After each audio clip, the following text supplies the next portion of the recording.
This is sunrise over Angkor Wat. We left town and thus our beds early and rode out. It was unfortunately cloudy, but at least it wasn't raining.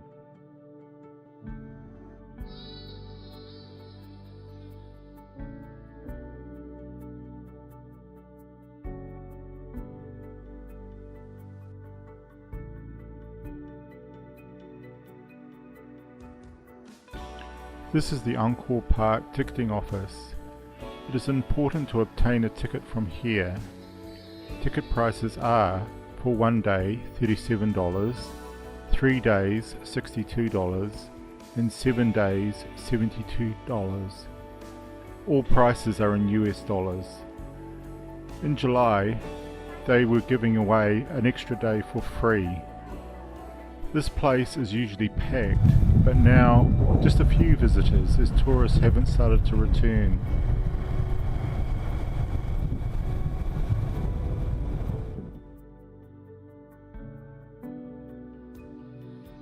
We have our own transport, so we set off through the roads of Siem Reap, heading towards the temples. Usually for a tourist, you would simply hire a tuk-tuk for the day. There are many suppliers of this service at Siem Reap, and if they are watching this video, I urge them to comment with their contact details below. I love riding through the jungle of Angkor and keeping an eye out for gibbons.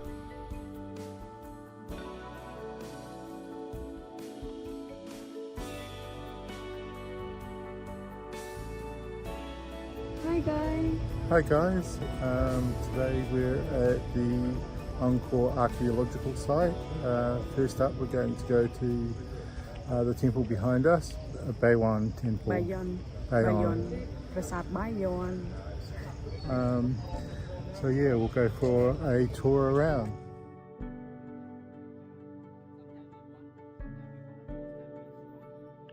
Our first temple for today is Bayon Temple. The temple was a richly decorated Khmer temple related to Buddhism at Angkor in Cambodia. Built in the late 12th or early 13th century as the state temple of the King Jayavarman VII, the temple stands at the centre of the capital, Angkor Thom. The bas-reliefs on this gallery depicts, from left to right, the Khmer army on the march, commanders riding elephants and horses, with the number of parasols signifying rank, soldiers armed with swords, spears, bows, arrows and shields, and others equipped with musical instruments such as gongs and drums. We can also see the means of transporting equipment and supplies with oxen and horse carts, or people carrying food on their shoulders or on their heads. The carving, besides depicting the Khmer army accompanied by their wives and children to battle, indicate the presence of Chinese with beards and Qingnong with pincers.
The Bayon's most attractive feature is the multitude of serene and smiling stone faces on the many towers which jut out from the upper terrace and cluster around its central peak.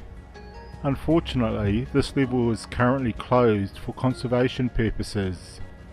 The main conservation body, the Japanese government team for the safeguarding of Angkor, the JSA, has described the temple as the most striking expression of the Baroque style of Khmer architecture, as contrasted with the classical style of Angkor Wat.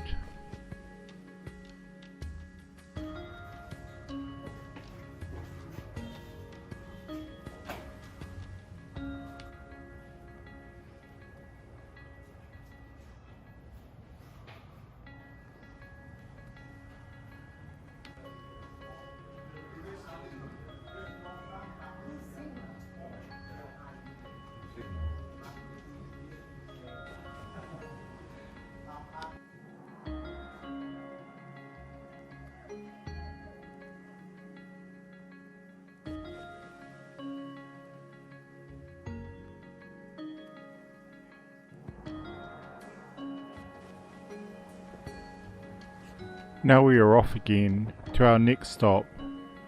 The jungles that abound here give you some respite from the sun, which can be incredibly hot. We suggest that you only visit the temple complexes in the morning and relax in the afternoon. The gates that surround Angkor Thom are spectacular and well preserved. I wonder what it would have been like coming here in its heyday, with it being the largest city by population at the time. Lining the side of the roads are statues reenacting the churning of the milk legend.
Preah Khan, Khmer for Royal Sword, is our next temple to visit. Built in the 12th century by King Jayavarman VII to honour his father, it is located northeast of Angkor Thom and just west of the Jayatartaka Barai, with which it is associated.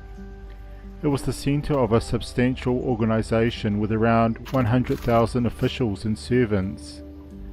The temple is flat in design, with a basic plan of successive rectangular galleries around a Buddhist sanctuary, complicated by Hindu satellite temples and numerous later additions.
Across the road from the temple is a collection of shops selling food and souvenirs, which seem like the ideal place for lunch. The food within the temple complex is a little more expensive than back in Siem Reap.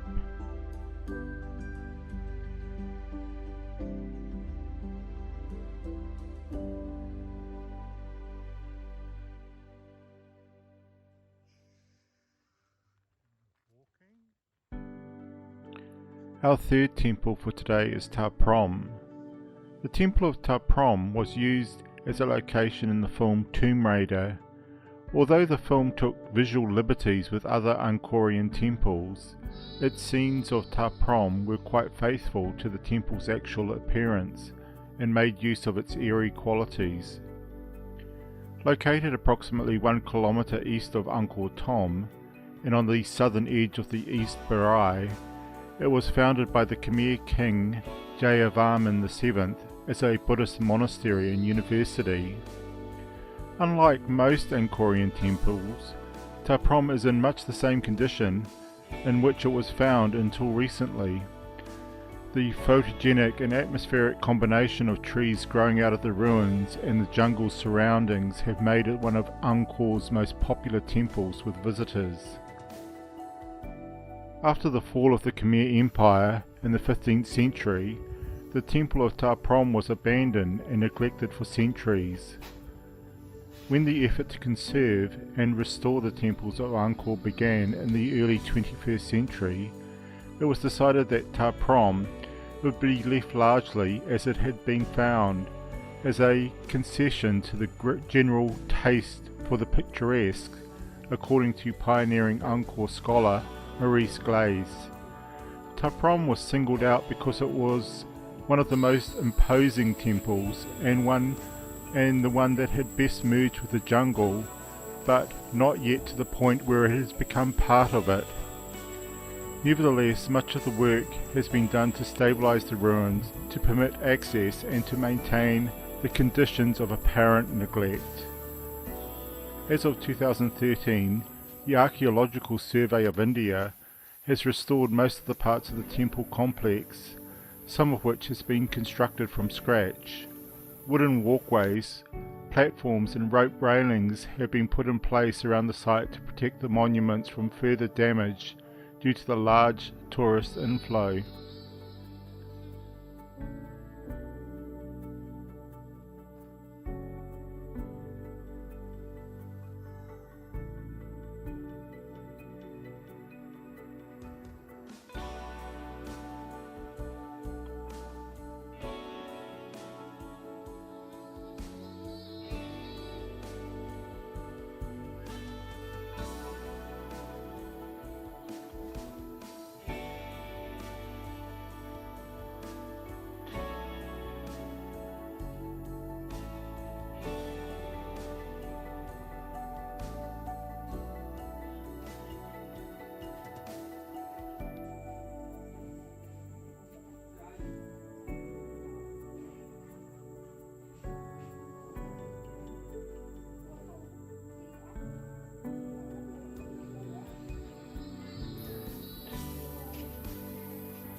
Finally for today, what visit would be complete without a trip to Angkor Wat?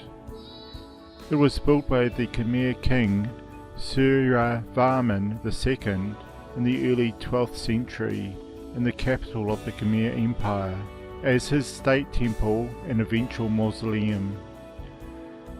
Angkor Wat combines two basic plans of Khmer temple architecture, the Temple Mountain and the later gallery temples. It is designed to represent Mount Meru, home of the Devas in Hindu mythology. Within a moat more than 5 kilometers long, with an outer wall of 3.6 kilometers long, there are 3 rectangular galleries, each raised above the next. At the center of the temple stands a quincunx of towers. Unlike most Angkorian temples, Angkor Wat is orientated to the west. Scholars are divided as to the significance of this. The temple is admired for the grandeur and harmony of its architecture, its extensive bas-reliefs, and for the numerous devatas adorning its walls. As the best preserved temple at the site, Angkor Wat is the only one to have remained a significant religious centre since its foundation. The temple is at the top of the high classical style of Khmer architecture. It is one of the most important pilgrimage sites for Buddhists in Cambodia and around the world, having played a major role in converting Cambodia into a Buddhist nation. It has become a symbol of Cambodia, appearing on its national flag, and is the country's main tourist attraction.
Hi guys. That's all for today, guys. Thank you for watching. Please subscribe, like and share, and join us next time.